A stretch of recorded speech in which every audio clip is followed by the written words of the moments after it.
৩ বছর পর মায়ের কাছে যাওয়ার জন্য রওনা দিলাম। কেন ৩ বছর পর সেটা তোমাদের পরে বলছি। তোমরা যারা ভিডিওটা দেখবে প্লিজ লাস্ট অব্দি ভিডিওটা দেখবে। দিনটি ছিল ২৪শে জানুয়ারি। সেদিন ছিল আমার সোনা বাবার জন্মদিন। তো প্রায় অনেক দিন থেকেই মায়ের কাছে আসার ইচ্ছে, তো হয়ে ওঠে না নানান কারণে। থাক সেটা আর বললাম না।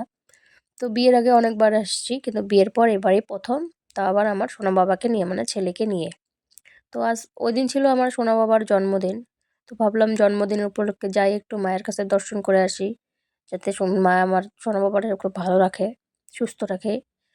তো আমরা এসে পড়লাম। এসে আমরা বাড়ি থেকে কিছু কিছু পুজোর জিনিস নিয়ে এসেছি, আবার এখান থেকে কিছু কিনে নিলাম। নিয়ে এই যে আমরা রওনা দিলাম সবাই। তো আমরা কে কে আসছি বলছি।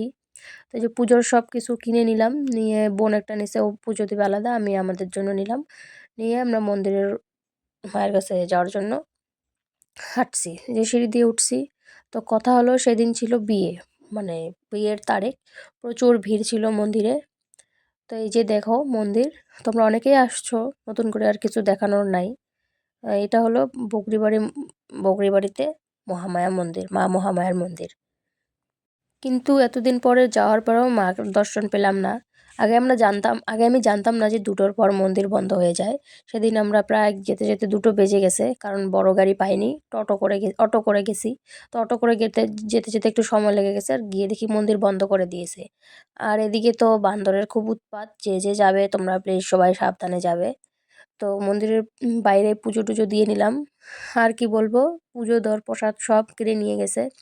তারপর পুজো টুজো দিয়ে সবাই একটু ফটো টটো করলো। আর এইদিকে দেখো আমার বর কি অ্যাদ মেরে এবার রিল বানাচ্ছে। আর ২ হনুমান যখন একসাথে হয়, তো ওই যে বললাম প্রচুর ভিড় ছিল মন্দিরে। একদম বিয়ের ডেট, পা রাখার জায়গা নাই, ওই দিন প্রচুর, মানে প্রচুর ভিড় ছিল। তারপর আমরা বান্দরের জন্য কিছু কলা নিয়ে এসেছি। তো কলা, আরও একটা কথা বলবো, কলা নিয়ে এসেছিলাম বান্দরে দেওয়ার জন্য। তো কিছু কলা বের করে বান্দরকে দেওয়ার পর প্রায় ১০-১২টা বান্দর এসে আমাদেরকে সবাইকে ধরছিল। তো পুরা অন্য আরও লোকজন ছিল, তারা বান্দরকে তাড়াই দিয়ে আমাদের, মানে একটু রক্ষা করলো।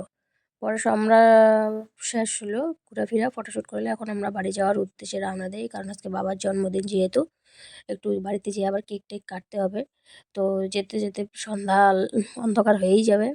তো এই যে আমরা টোটো করে আবার ভিতরের রাস্তাটুকু আসলাম। এখন দেখি বড় গাড়ি পাই কি না। যদি বড় গাড়ি না পাই, তাহলে আবার সেই অটো করে ধ্যাং ধ্যাং করে বাড়ি যেতে হবে।